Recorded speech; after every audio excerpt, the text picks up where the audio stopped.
തിരുനാമത്തിന് മഹത്വമുണ്ടാകട്ടെ. അഭിവന്യ തിരുമേനി, ആദരണീയരായ വൈദിക ശ്രേഷ്ഠർ, മാതാപിതാക്കളെ, ഏവർക്കും കർത്തൃനാമത്തിൽ എൻ്റെ സ്നേഹം.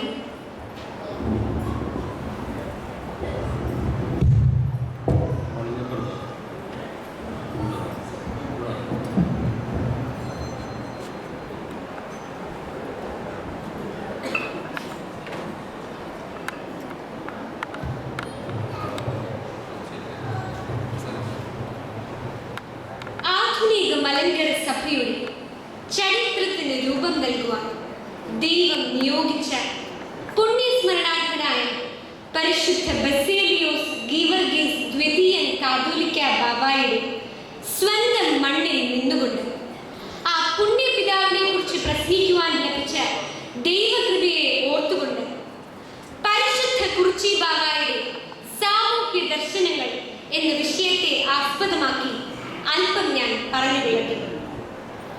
1874 ജൂൺ 16 കോട്ടയം ജില്ലയിലെ കുറിച്ചി കല്ലാശ്ശേരി കുടുംബത്തിൽ ഉലഹനാണ്ണയും പാമ്പാക്കുട മാടപ്പറമ്പിൽ കുഞ്ഞിക്കുറുവിന്റെ പുത്രി നൈതിയുടെയും മകനായി ജനിച്ച പിതാവ് സഭയുടെ അടിസ്ഥാന വിശ്വാസങ്ങളിൽ അവഗാഹം നേടുകയും വലിയൊരു സമൂഹത്തിന് ധീരോജ്വല നേതൃത്വം നൽകുവാൻ അണിയറയിൽ അണിഞ്ഞൊരുങ്ങുകയും ചെയ്ത നവോത്ഥാന ശില്പിയായിരുന്നു. തിരുമനസിന്റെ സാമൂഹിക ദർശനങ്ങൾ വെളിവാക്കുന്ന അനേകം ഉദാഹരണങ്ങൾ അദ്ദേഹത്തിന്റെ ജീവിതത്തിൽ നമുക്ക് ദർശിക്കുവാൻ കഴിയും. രാഷ്ട്ര സാമൂഹിക മണ്ഡലങ്ങളിൽ അദ്ദേഹത്തിന്റെ വീക്ഷണം ജനനന്മയെ ലാക്കാക്കിയായിരുന്നു. ഇംഗ്ലീഷ് വിദ്യാഭ്യാസം അധികം പ്രചരിച്ചിട്ടില്ലാത്ത തെക്കൻ പ്രദേശങ്ങളിൽ ഇംഗ്ലീഷ് സ്കൂളുകൾ സ്ഥാപിച്ചു. അവശ്യ സമുദായത്തിൽപ്പെട്ടവരെ സമുദ്ധരിക്കുന്നതിൽ അതീവ ജാഗരൂകനായിരുന്നു. ഈ ചെറിയവരിൽ ഒരുവന് ചെയ്യുന്നത് എനിക്കാകുന്നു ചെയ്യുന്നത് എന്ന കർത്തൃവചനത്തെ ആസ്പദമാക്കി സാധുക്കളോട് കരുണ കാണിക്കുമായിരുന്നു. ഈ ചെറിയവരിൽ ഒരുവന് ചെയ്യുന്നത് എനിക്കാകുന്നു ചെയ്യുന്നത് എന്ന കർത്തൃവചനത്തെ ഓർത്തുകൊണ്ട് സാധുക്കളോട് കരുണ കാണിക്കുമായിരുന്നു. 1956 കേരളം എന്ന സംസ്ഥാനം രൂപപ്പെട്ടപ്പോൾ കേരളം വളരുന്നതോടൊപ്പം കേരളീയരായ ക്രൈസ്തവരുടെ കാഴ്ചപ്പാടുകളും വളരണമെന്ന് പ്രസ്താവിച്ചു. ലഭ്യമായ സംസ്കാരത്തിന്റെയും ധാർമ്മിക നേതൃത്വത്തിന്റെയും ദീപം ഉയർത്തിപ്പിടിച്ച് വെളിച്ചം കാട്ടിക്കൊടുക്കുവാൻ ക്രൈസ്തവർക്ക് കഴിയണം. ആതുര സേവനം, ദാരിദ്ര്യ നിർമ്മാർജ്ജനം ഇവ സഭയുടെ ഒഴിച്ചുകൂടുവാൻ പാടില്ലാത്ത കർത്തവ്യമാണെന്നും ദൈവത്തിൽ ശരണപ്പെട്ട് ഇതിൽ ഇറങ്ങി പുറപ്പെടണമെന്നും പ്രസ്താവിച്ചു.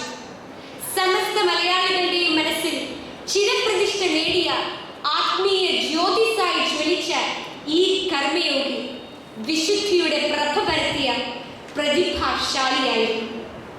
രാജ്യത്തിന്റെ ശിഥിലീകരണത്തെ എതിർക്കുവാനും രാജ്യത്തിന്റെ അഖണ്ഡതയും രാജ്യസ്നേഹവും വിളിച്ചറിയിക്കുന്ന സംഭവമാണ് ചൈന ഇന്ത്യയെ ആക്രമിച്ചപ്പോൾ രാജ്യരക്ഷാ നിധിയിലേക്ക് സ്വർണവും പണവും നൽകുവാൻ ജനങ്ങളോട് ആഹ്വാനം ചെയ്യുകയും തന്റെ കയ്യിലുണ്ടായിരുന്ന പണവും 20 പവനും അന്നത്തെ മുഖ്യമന്ത്രിയായ ആർ ശങ്കരനെ ഏൽപ്പിക്കുകയും ചെയ്തത്.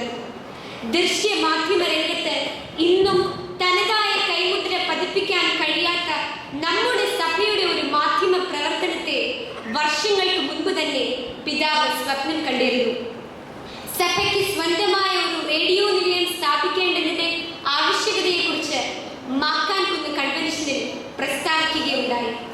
തന്റെ മുൻഗാമികളായ വട്ടശ്ശേരി തിരുമേനിയും പുലിക്കോട്ടിൽ തിരുമേനിയും തുടങ്ങിവെച്ച വിദ്യാഭ്യാസ പ്രസ്ഥാനങ്ങൾ തുടർന്നും നിർവഹിച്ചു. പത്തനംതിട്ടയിൽ കാതോലിക്ക കോളേജ് പണി പൂർത്തിയാക്കി ആരംഭിച്ചു. തൃശ്ശിനാപ്പള്ളിയിൽ പൊന്നയ്യ സ്കൂൾ വാങ്ങുന്നതിന് തോമാമാർ ദിവനാസ്യോസ് തിരുമേനിയെ സഹായിച്ചു. സ്കൂൾ സന്ദർശന വേളകളിൽ ക്ലാസുകളിൽ കയറി വിദ്യാർത്ഥികളുമായി ഇടപെടുന്നതിൽ അതീവ ജാഗരൂകനായിരുന്നു. നിരന്തരമായ പ്രാർത്ഥന, കഠിനമായ ഉപവാസം, ലളിത ജീവിതം, ഇന്ദ്രിയ സംയമനം തുടങ്ങിയ താമസ മൂല്യങ്ങൾ സ്വാംശീകരിച്ച പരിശുദ്ധ പിതാവ് സാമൂഹ്യ ജീവിതത്തിന് പുത്തൻ മാതൃക പകർന്ന വ്യക്തിത്വത്തിന് ഉടമയാണ്. പരിശുദ്ധ പിതാവിന്റെ മധ്യസ്ഥത നമുക്ക് മാർഗവും ദീപവുമാകട്ടെ. നന്ദി, നമസ്കാരം. പള്ളിയുടെ അഭിമാനമായ ഫ്ലവിയ തോമസിനോട് നന്ദി പറയുന്നു. അടുത്തതായി